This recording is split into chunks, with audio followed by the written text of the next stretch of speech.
Halo kawan Silent Machine, saya Zulfikri Ahmad. Sekarang kita mau bahas salah satu mobil listrik yang bisa dibilang paling unik di kelasnya, yaitu Neta V2. Nah, apa yang bikin Neta V2 ini paling unik di kelasnya? Ini dia yang bakal kita bahas di video ini.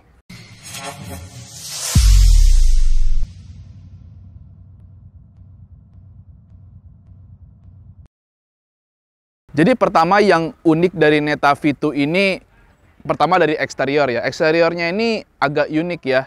Kalau dibilang hatchback rasanya agak gimana gitu. Dibilang SUV ya adalah rasa-rasa SUV kalau saya mesin lihat dari bagian sekitaran fendernya ini. Dan kalau dilihat sekilas ini kayak SUV yang dikecilin sih. Cuman ya agak bingung aja sebenarnya ini apa hatchback atau crossover atau SUV. Tapi itu yang menjadi keunikan dari Neta V2 ini. Dan seperti ini bagian depannya ya, bagian depannya agak fluid gitu ya, agak nggak kaku lah, lebih kurang kayak organik gitu ya, nggak ada patahan-patahan yang gimana. Dan ini kalau dari segi tampilan ya setidaknya lebih baik dari Neta V ya, Neta yang pertama ada di Indonesia. Dan juga untuk lingkar pelek dan sebagainya, nah ini yang bakal kita lihat sama-sama nanti. Jadi ini tampak sampingnya Neta V2 secara proporsi lebih proporsi ya untuk ukuran mobil listrik di kelasnya. Bahkan secara tampilan ini bisa dibilang lebih baik dari Neta V ya, terutama kalau lihat dari lingkar pelek sama fender itu kelihatan proporsional gitu. Dan kalau dibanding Neta V setidaknya dari segi tampilan Neta V2 ini lebih baik ya. Oke, jadi ini untuk bagian samping. Sekarang kita mau lihat bagian belakangnya. Untuk bagian belakang ini kelihatan Eropa ya. Kalau saya melihat dari lampunya dan lampu model nyambung ini termasuk yang tren ya. Jadi tren desain otomotif untuk akhir-akhir ini ya. Kalau saya mesin lihat di beberapa mobil Eropa kan ada model nyambung gitu ya. Dan bagian belakang ini yang bikin ada siluet kupenya ya. Jadi Neta V2 ini unik dan juga menarik ya untuk eksteriornya. Oke, jadi ini untuk eksteriornya. Sekarang kita mau lihat interiornya. Interiornya simple tapi unik. Kenapa? Karena tombol biasa tuh cuman hasar doang. Ini tombol satu-satunya yang ada di Neta V. Nggak satu-satunya sih. Di setir juga ada beberapa tombol yang bisa dibilang ini ada di konvensional lah, dalam artian ada di beberapa mobil yang lain seperti misalnya volume, terus buat jawab telepon dan sebagainya. Selebihnya ada di layar ini. Layar ini punya beberapa tombol pengoperasian ya, kayak misalnya fitur ADAS, terus untuk setting kendaraan ya, dan untuk ada driving mode, ada normal, ada sport, ada energy recovery dan sebagainya. Ada buat ngatur lampunya, driving mode, terus ini buat bagasi, wiper, dan di sini ada beberapa multimedia ya, seperti misalnya ada radio di sini, ada radio, terus ada USB, terus ini buat telepon, kontak. Mungkin ini mesti kesambung ke Bluetooth atau ya Bluetooth ya ini ya. Cuman ini lagi nggak ke connect. Dan ini buat kayak semacam home-nya lah. Ini kayaknya buat tampilan ADAS ya. Jadi misalnya lagi nyetir ada objek ya bisa ngasih peringatan. Dan ini buat auto hold. Ini buat AC, heater, ini ada ventilasi di sini. Jadi AC pun diaturnya lewat layar multimedia ini ya. Jadi untuk tombol konvensional ini cuma lebih sedikit karena selebihnya ada di layar multimedia ini. Dan untuk panel instrumen ya simple, cuman kecil ya, cuma ada speedometer, terus posisi tuas transmisi. Ya ini bener-bener unik juga ya. Untuk AC ya ada di depan driver ya, ada juga di depan penumpang, jadi nggak ada AC tengah. Dan untuk setirnya ini dia nggak bulat, dia tuh kayak kotak gitu kali ya, nggak bulat lah intinya. Tapi meskipun nggak bulat, untungnya masih gampang diputer ya. Dan ini dari posisi duduk saya yang agak mepet ke setir, tapi untungnya masih gampang untuk puter setirnya. Dan untuk transmisi ini bukan di tengah ya, tapi justru di balik setir. kayak mobil Eropa ya. Jadi untuk pengoperasiannya harus injek rem. Kalau nggak nginjek rem ya ini posisi di P, nggak ngaruh apa-apa. Tapi begitu nginjek rem baru saya mundur. Tuh kan kelihatan kamera mundurnya. Misalnya netral agak dikit ya, turunin dikit. Kalau mau drive tinggal dipentokin ke bawah. Nah, untuk P ada tombol di sini, pencet P-nya, pencet ada tombol di sini ya. Dan untuk lampu sen di kiri ya, ini tipikal mobil Eropa ya, lampu sen di kiri. Sementara untuk wipernya di sini, diputer-puter gini. Lampu sen ini ke kanan, ini ke kiri. Untuk lampu dim ditarik ke belakang atau ke depan kalau misalnya mau terus lampu gedenya ya. Ini buat washernya di sini dipencet. Jadi ini memang unik ya. Bahkan kalau dibandingin sama mobil Eropa lain ini termasuk unik ya. Dan setidaknya ada mobil Eropa yang masih konsisten kayak tuas transmisi di sini itu Mercedes-Benz. Tapi ini Neta. Oke, jadi ini untuk bagian depannya. Sekarang kita mau coba duduk di jok belakangnya.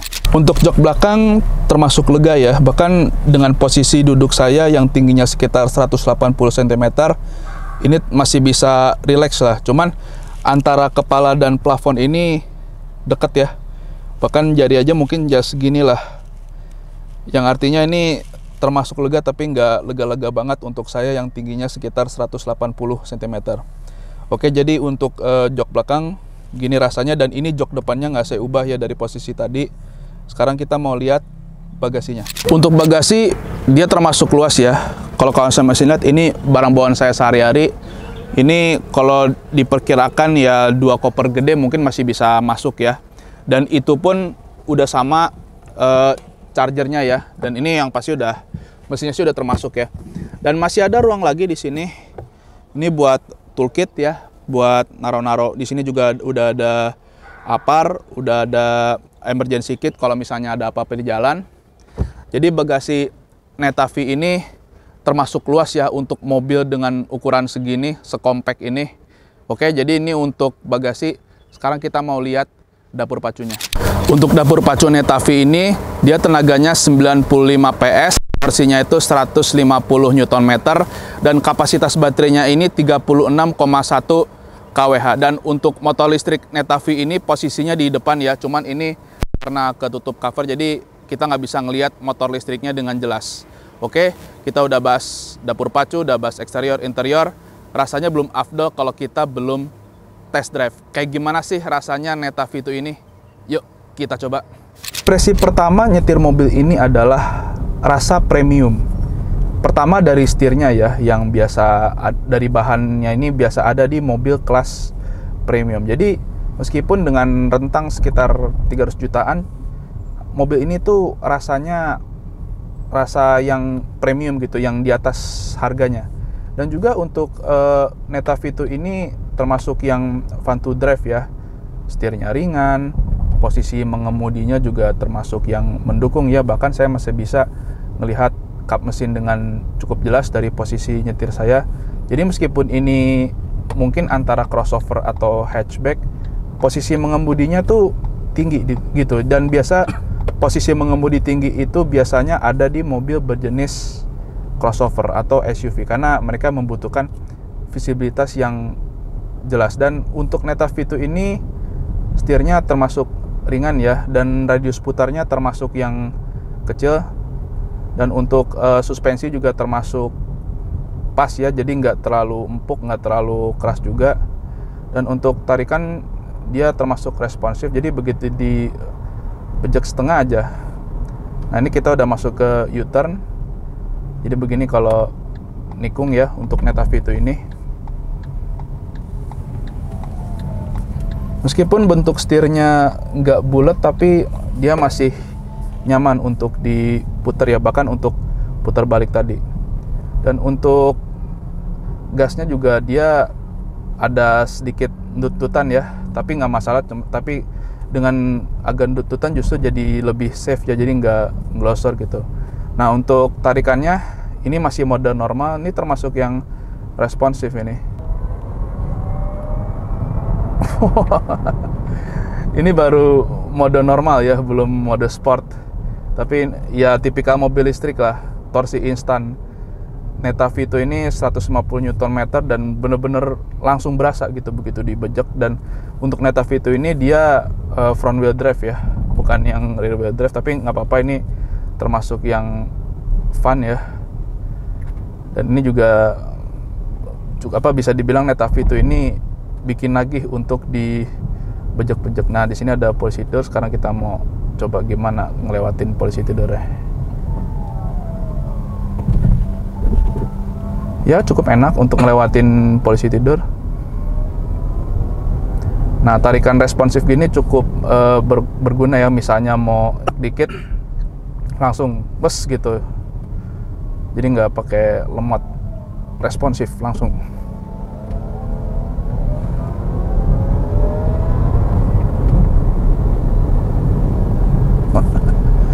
Ini benar-benar fun ya. Dan Neta Vito ini juga termasuk stabil ya. Kita coba goyangin setirnya. Ya, stabil. Tapi stabil di kecepatan sekitar 40 ya. Kalau lebih dari itu mending jangan deh. Ini benar-benar kasih experience yang juga unik, seunik mobilnya.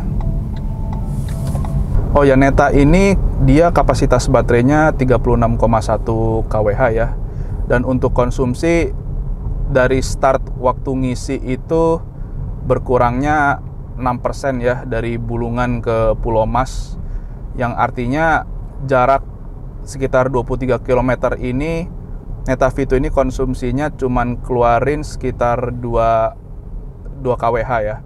Yang artinya kira-kira sekitar ya 10 belasan kilometer per kWh lah untuk konsumsi listriknya. Yang artinya ini termasuk irit ya. Bahkan waktu charging aja biayanya sekitar 20 ribuan ya. Yang artinya konsumsi listrik Neta Vito ini termasuk irit. Dan untuk ngisi listriknya sendiri juga termasuk irit ya. Bahkan tadi saya isi dari Bulungan itu 10 kWh.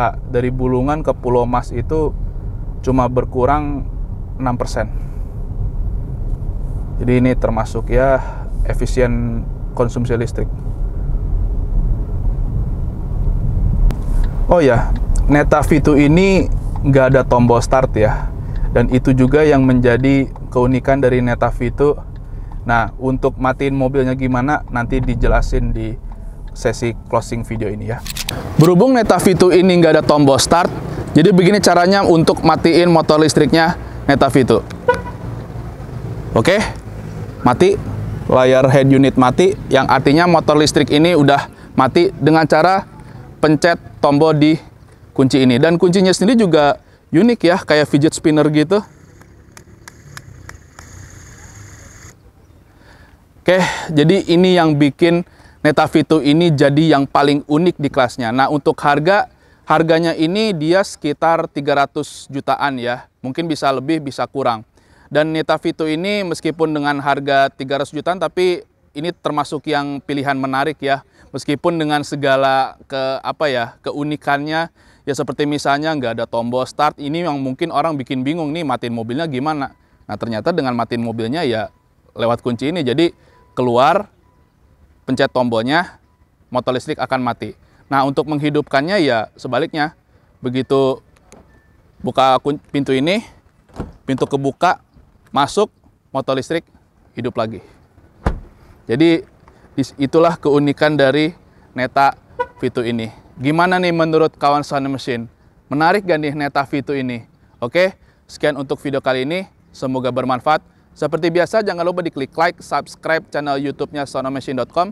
Kalau kawan Sound and Machine punya komentar, pertanyaan, atau apapun itu, tulis saja di kolom komentar. Jangan lupa di-follow juga akun Instagram dan TikTok soundandmachine.com, di-like juga akun Facebook soundandmachine.com, dan pantau terus website soundandmachine.com untuk informasi otomotif terkini.